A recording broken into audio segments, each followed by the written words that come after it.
Hey, what's up my fellow geek gals and geek guys? Welcome to this MP review.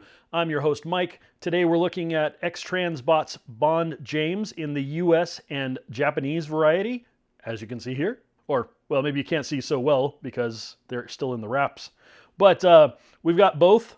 I just got the Japanese version in the mail, and so we're going to take a look at both versions. This is X-Transbots version of Punch Counterpunch from the G1 Transformers line in a Masterpiece scale.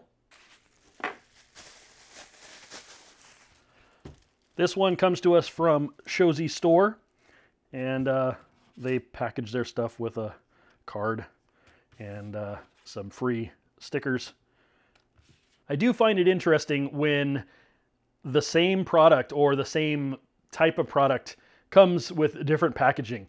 These are two versions of the same thing. One's got this, lighter, crinkly kind of semi-translucent plastic, and this one's just got this sheer plastic. Yeah, just kind of interesting.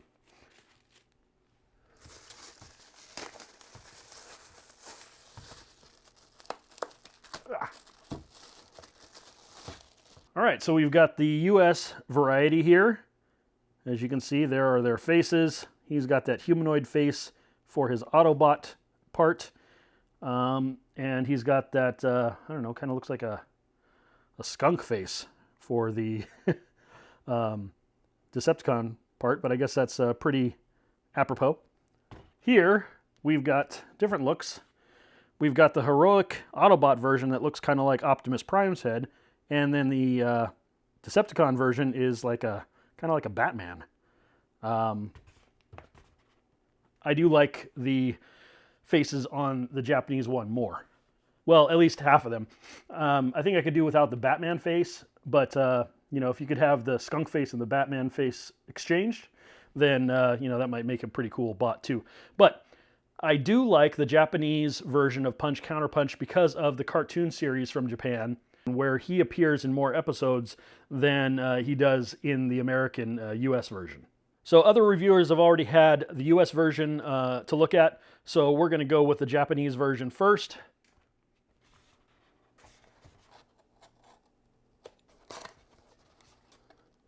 Oh, yeah, probably want to do a little spin of the box, huh? All right, there we go. We have the front. We've got the side with his saying on it, "Don't mention your move before you make a move." That's a pretty good strategy. The back illustration, which is still awesome, so reminiscent of the G1 package art. And there's his tech specs in his bio. The other side, same thing. Nope, I'm sorry. I just showed that to you twice. This side, got some schematic kind of thing on the bottom there for the vehicle mode, and a close-up on the faces there in the bot mode. And then at the bottom, we've got a look at one of the Protectobots.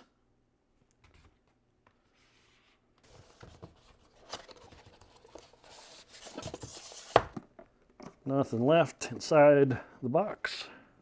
Right off the bat, we've got a little baggie of extras, or accessories rather. There's a face plate.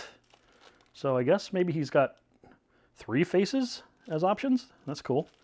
And he's got a couple options for guns, which makes sense because, he needs one for Decepticon mode and one for Autobot mode.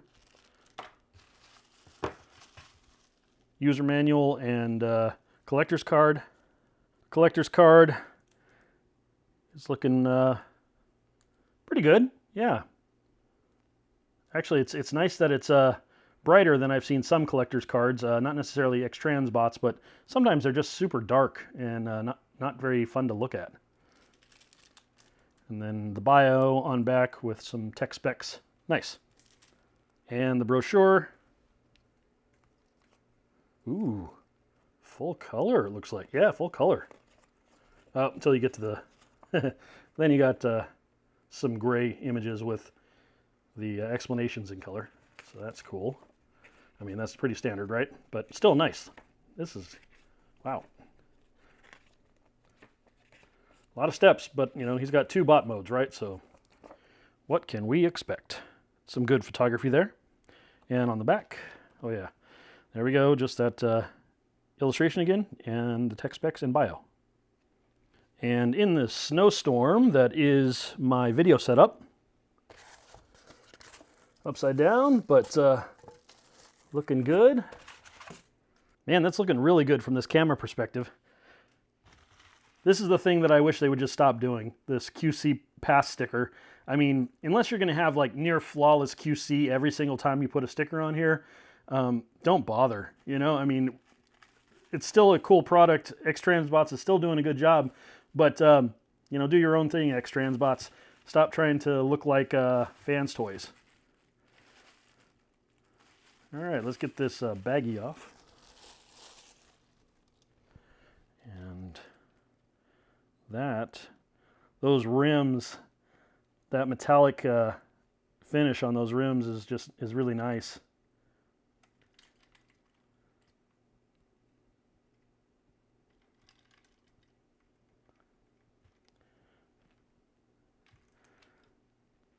Now I wish the windows had been actual, you know, semi-transparent windows. This one might be a very dark smoked plastic, but then again, they might all just be painted. Ooh, looks like this door pops open right off the bat. Oh, cool. All right, there's one of his hands sitting in the driver's seat. Well, his hand is the driver's seat. Yeah, it's a very, very dark semi-translucent plastic. At least they did that. Now, overall, this alt mode just looks really PC to me. It's got a cool form factor, don't get me wrong, but you can obviously see all the panel lines, right? So it's kind of a hard thing to do to make those lines disappear, I imagine, if you're trying to do such a complex thing as two characters in one.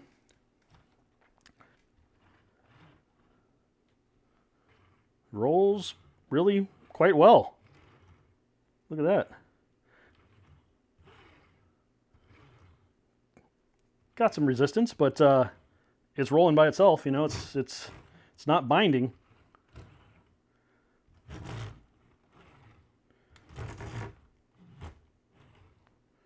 Cool. Let's get it transformed. All right, so he looks pretty good in his posing here. The way he looks when posed isn't really the issue. The issue that I have with this so far is just some of the fiddliness that it takes to get this guy transformed. If you're having issues, I'd highly recommend, even if before you have issues, I'd highly recommend going to TM Review's video on this guy and look at the transformation portion of that video, because that helped me ensure that I wasn't going to break something. There are some pieces on here and transformation portions that are not necessarily intuitive. They're very much a puzzle. The instructions aren't the greatest because they're in black and white photography, only with color callouts for the parts that are supposed to move and things like that. And not even that, they're just like highlighted in, you know, in a box or something. And this is, yeah, these feet are real fun to transform. This is the first bot that actually has really made me think about how could I devise a simpler way of making a transformer like this. And I'm no engineer, so I don't think I should even necessarily go there. But hey, this is Punch and Counterpunch. This is the only option we've got. This guy looks good here as Punch. And I'm just going to say that the shoulder joints here concern me because they are very, very small. They're not hooked in with a whole lot. They're not hooked in with a whole lot here. So that shoulder, I am a little leery of. But so far, so good. So I'm not going to worry too much about that. But that is something that I wasn't really jazzed about. As I said, the feet are quite fiddly. And if you look at how gappy this looks, and you know, this narrow portion here, you might get an idea of like how PC this is to put together. So thanks to TM Reviews for getting me through the initial portion of taking the cage of the car apart, because I wasn't clear on what peg meant in the instructions. So there you go. That's Punch. And from the back side, here's another thing. The face plate here, you turn around backwards, or you can turn around backwards so you don't see Counterpunch's face, but it kind of looks like a face anyway. So if they had just blacked this out with some black paint so that it completely, you know, just disappeared into the back of his head, that would have been awesome. They could have done the same thing on this side, maybe you know, all black on the back side of this face too. But you know, that's something that I can handle perhaps as a little hobby paint job. One other minor complaint is that in this modern toon aesthetic that everybody's been clamoring for, I miss the details that could have been on this chest. I miss the embellishments that could have been here as far as colors or you know, metallic paints, things like that. So I hope Toy Hacks comes out with a sticker kit for this guy, because I would like to make it look a little bit more interesting here on the chest. You've got some interesting design here on the shoulders and things. You've got these nice red dots here, which are very much character driven from the actual toon design. But up here, it's just all yellow. All right, something else that is frustrating are these thighs here. The only hip skirt, and I wasn't really aware that it would even move. I thought I was trying to get these front and back hip skirts to actually move, but they don't. They are solid as a rock. And I heard plastic creaking when I was trying to move this leg, and I think that was just this flap over here. Oops, getting my hand in the way. I think that was this side flap over here, which is the only real relief you have for the thigh. Now the thigh can do, let's see, can that go up any higher? Okay, so the thigh flap can go up more than 90. The leg can go out 90. We have a difficult time here with this because the thigh can bind against the flap. So that is not so great. But with a little bit of finagling, I was able to get him into this pose, and generally speaking, the posing I think is going to be okay for this. I haven't done Counterpunch yet, but this is Punch's posability. He can kick, let's find out. He can kick higher than 90 degrees. He can kick back higher than 90 degrees. His knee can do a full 90. Get that arm out of the way. So there you go, that's good. Another thing that's fiddly about this are the knees. They're supposed to, they say that you're supposed to like peg them in, but there's nothing really there that keeps them pegged necessarily. So right now, as you can see, this is not pegged. You pull it over and it's really just a slot and a tab that make this solid. So all it takes is a little bit of force outward and you've got it unlocked and it's floppy. Push it inward and it locks, but there is no actual lock. It just sits there. Like I said, I'm not a fan of the shoulder joint here. It feels quite weak. Like, you know, there could be trouble in the future about it, but so be it. You've got some lever action here that they've given us on the arm so that we can go more than a 90-degree bend, even though, you know, this arm has to actually articulate for both bots. So it's got this rocker kind of mechanism in here where one way, let's see, how does this work again? That way and that way. So depending on which bot you've got, you'll have a bend that goes quite far. So that's cool. The only thing I don't like about this arm is that this is looser on this arm than it is over here. This arm I tend to be able to mess with a little bit more without having the joints just flop all over themselves. See, that actually stuck in there. Whereas on the other side, it just seems to come loose immediately. Maybe that's because I have his arm backwards. Huh. Yeah, you might want to make sure that you've got everything positioned correctly before you start making claims like that. But, okay, so it is still a little bit looser on this side than it is on this side. So, thankfully, there are screws here. So perhaps I can go ahead and tighten those up and maybe that'll fix it. All right, that's Punch. Let's check out his alter ego, the Decepticon Counterpunch. All right, so here's Counterpunch, and he looks good here on camera. I don't have any other comments about this guy, really, except for the shoulders again. Same articulation. There is a little bit of a rocker here on the foot. So you can get some articulation there. It's not a lot, but it is some. There we go. That one actually works better because I'm not sure why this one's binding. But, oops. And you see the feet are fiddly. So why is this one not loose? Okay, well there's something. Don't know why this guy right here, this foot does not want to play, but lock that knee. All right, well, there's supposed to be a rocker there. And maybe I just have something that's colliding and keeping it from doing that. But you can give him an interesting pose, at least somewhat interesting, and does a good job. Now, here's what I was talking about, the shoulders. It's more apparent when these the hood parts of his car mode are out on the shoulder here. Can you see how thin that connection is? You know, it scares me. I don't like it. It just doesn't feel substantial enough, you know?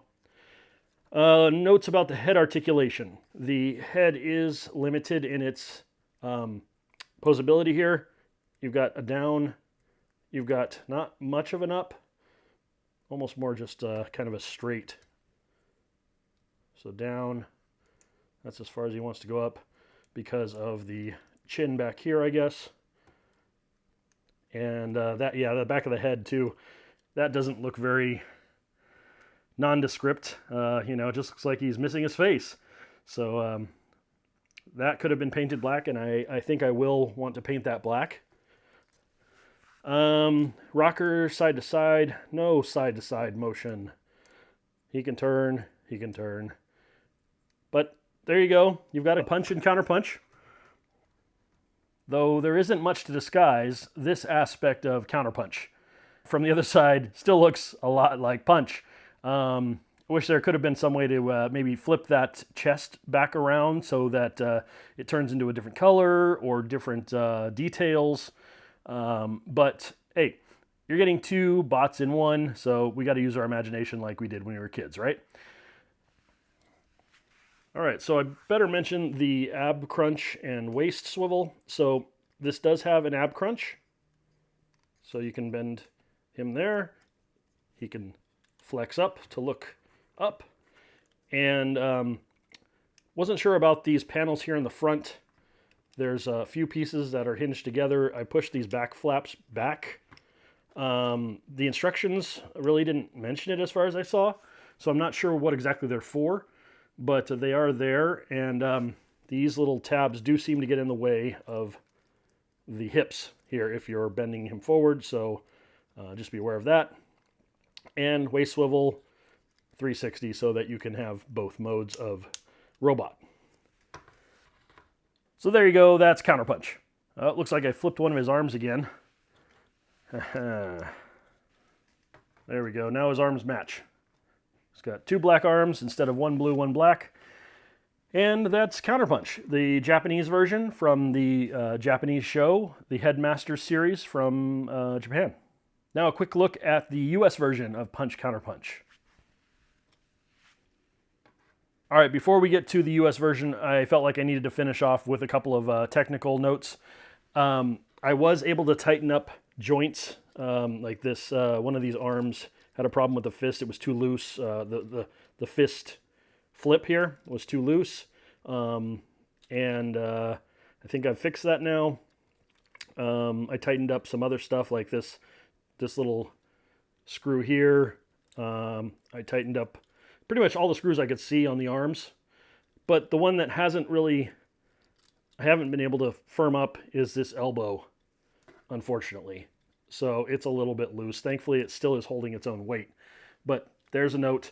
Also, that ankle rocker I was having trouble with, you have to make sure that the heel is fully extended. So it has to be fully pulled out from the alt mode. So it had not snapped, so it was not able to rock like the other one.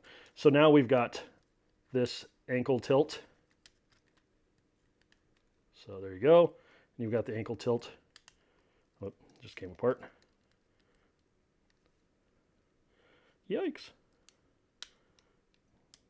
Okay. And now you've got the ankle tilt on this foot too. And it just came apart again, but the ankle tilt is there. All right. So there you are. If you have a little trouble with some loose parts, see if there's a little screw that you can tighten a bit, and make sure you have that heel extended so you can get that pivot on the rocker on the ankle. A couple of features are the headlights here and the weapon storage, which is happening up here and supposedly back here, although I tried to get this thing to fit and to stick in the back there. It's beyond me. I'm not trying anymore. I don't think sometimes X-Transbots thinks all those things all the way through, and maybe it actually works if you sit there and do it fastidiously and you position it just right, but it should just tab in. So X-Transbots, just don't if it's not going to work, all right, these headlamps though. These headlamps are pretty cool. They didn't just paint some silver on there. Those are actual little plastic lenses in there. So that is a really nice detail. So as much as I might be frustrated with the weapon storage, at least for the back weapon, this is a nice touch. X-Transbots, kudos. Thank you very much for doing that and not just making it a part of the mold that doesn't do anything. So that is a cool little feature. All right, so the US version looks the same as the Japanese version as far as I can tell. Looks good all the way around, still panelly, but with everything that this robot goes through to get to the two different bot modes, it's understandable. All right, so you've got the headlights like the Japanese version. Very cool. And you've got the weapon storage as well, which I haven't tried this one, like I said, but forget about that one. If you can figure out how, let me know in the comments below, because I would love to be able to do it. Maybe I'm just missing something super easy. Hit me up in the comments and let me know. And help out your fellow Transformers collectors. So it rolls well. I really do like that red chrome on those wheels. And yeah, good. All right, so the US version accessories are the same guns, it looks like, and a faceplate like the Japanese had, an extra faceplate there, and an entirely extra head. So it looks like it's got a different actual head sculpt. The ears are different. The face is different here. He actually is a little bit more craggy looking, like a little older looking. The backside is the same basic design, but it is different. It's a different sculpt. It's a little bit more squished in the face. So there you go, two different heads. I guess maybe the animations differed in the US cartoon or something. There you have it. And there he is, the US version of Bond James, the X-Transbots homage to Punch Counterpunch. This is the Punch version, the Autobot version.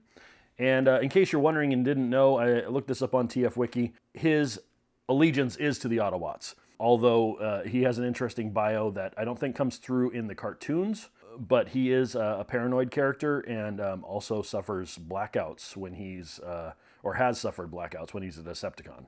So, interesting character. Looking at him next to the Japanese version, we can see that there are a little bit of differences here in paint and in sculpt. The US version doesn't have the pegs at the top of the chest. The US version also doesn't have the paint at the top of the arms. Also, the US version doesn't have the red dots on the legs, and the forearms are completely blue all around, as opposed to the Japanese version, which has black accents for the Counterpunch version of the bot. I had trouble with this on the Japanese version, so let me see if I have the same trouble here on the US version. But the weapon doesn't want to tab into his hand in either hand. So I may have to file this down, but I'm going to try it here on the US version, see if it's any different. All right, maybe I just need to try harder, because there he is. That gun went perfectly into the hand. It didn't take too much work to do, unlike the Japanese version where it just sits in there kind of sideways now, the handle does. So perhaps I just wasn't angling it right, or maybe the Japanese version just doesn't have as good of a mold for the hands, although I don't know why the difference would be there, considering they're probably the same mold. But anyway, it fits in that right hand. Let's see about the left. All right, this is proving to be annoying. The handle is on a swivel, and that's making it difficult for me to get some kind of leverage on popping this out of the hand, as well as the fact that the wrist is popping loose, so that's not helping. So I think I'm going to use this spudger here and see if that helps. Got it.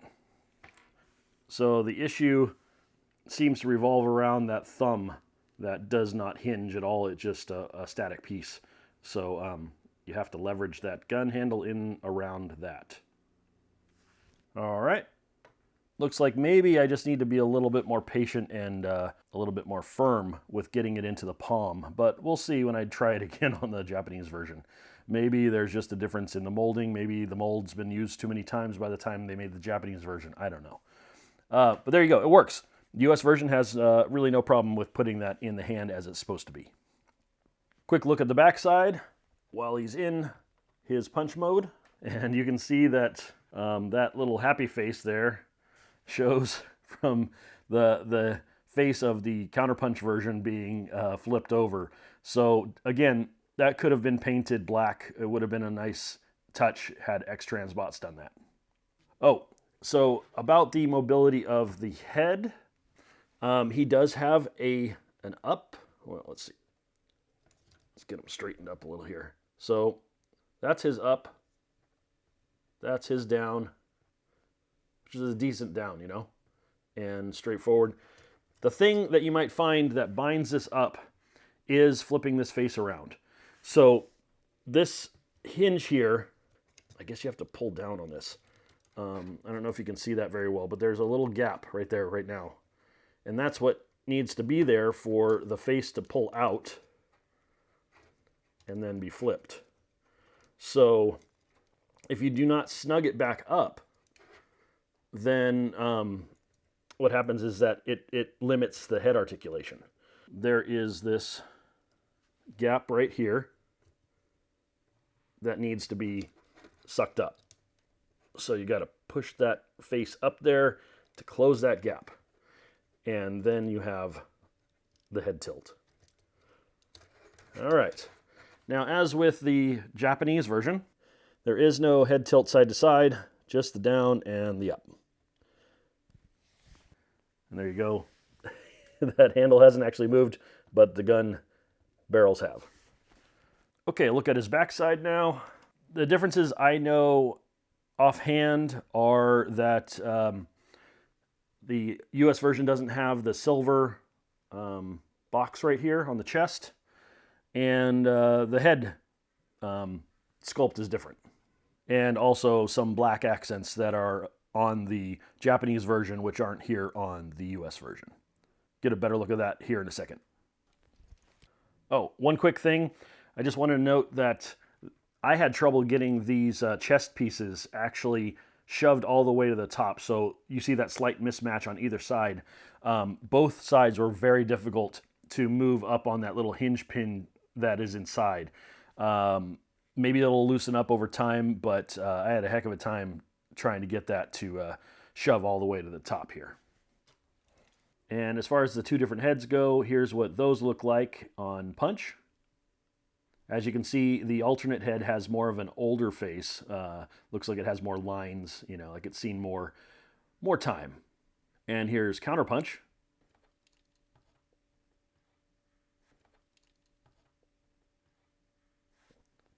I like the simplicity of the colors. Kind of weird to hear myself say that because I like details and I don't prefer a super toony version of our Masterpiece characters.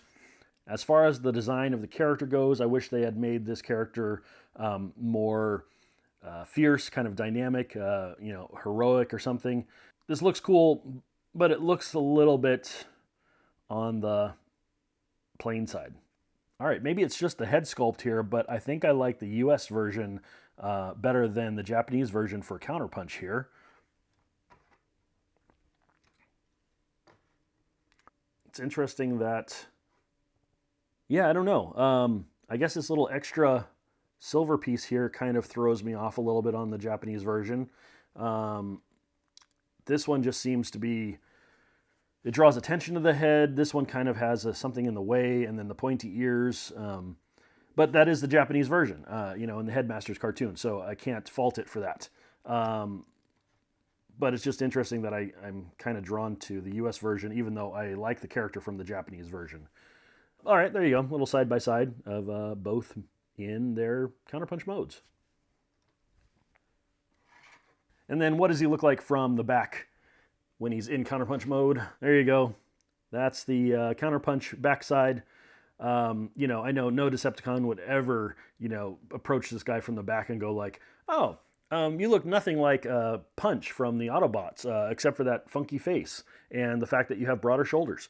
You know, no Decepticon would ever be that observant.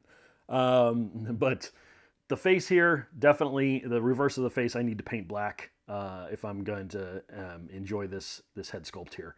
Not sure what to do about the sides. But maybe they're hidden well enough that I can paint most of that black, but otherwise he's got a pop of blue and a pop of white on the edges. But at least from the backside, maybe we could paint him black. All right, so that's the American version of Punch Counterpunch from X-Transbots. All right, so here you go. The US version and the Japanese version together from X-Transbots. Their homage to Punch Counterpunch. What do you think about these? They're going to be good enough for my collection. I wasn't super into Punch Counterpunch, but when the word came out that, you know, these obscure characters were going to be coming out, you know, it was like, okay, well, I'll grab those. I never had those as a kid, and I do remember, you know, that being a toy. So it's cool to have in my collection. I'm not sure I'm going to keep both of these. There are things that I like about both of them, and I think I'm highlighting here my two favorite modes out of the two different versions. The Autobot mode here for the Japanese version, and the Decepticon mode here for the American version. If you're into this character, it's a cool figure, it's fiddly. I can't help but wonder if there was a simpler way to do this guy. Perhaps Vans Toys will come out with one. I just hope when they do that they don't skimp on the alt mode correctness. X-Transbots alt modes are looking really, really cool, and aside from the panel-y-ness, if I can use that term, all those panel lines, it looks like a real car, you know, and that's what I want in my Transformer collection. I want good alt modes. I want heroic-looking bot modes, tough-looking bot modes. These will have to do for now.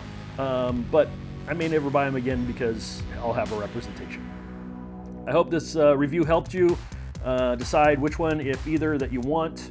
Yeah, that's all I got to say. Thanks for watching. Leave a comment in the comment section below. Hit that subscribe button. Hit that notification bell as well. And if you like this video, please give me a thumbs up. Until next time, happy collecting, everybody.